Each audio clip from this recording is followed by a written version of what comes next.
Nagdagdag na naman ng isa pang recognition sa anyang sarili si Angel Locsin matapos na manalo ito ng acting award sa katatapos lamang na 57th Asia Pacific Film Festival sa Cambodia.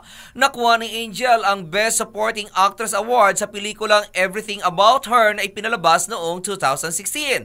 Ginanap ang awarding ceremony sa Cambodia noong July 30 at bagamat hindi personal na natanggap ang kanyang trophy, ipinost ito ni Angel sa kanyang Instagram account kung saan nagpasalamat din ito sa pagkakapili sa kanya bilang Best Actress. Sa nasabing pelikula, ginampanan ni Angel ang role ng isang nurse sa isang cancer patient na ginampanan naman ni Vilma Santos kung saan si Joyce Bernal ang siyang direktor nito. Ang direktor naman na si Wilfredo ang tumanggap na nasabing award in behalf of Angel.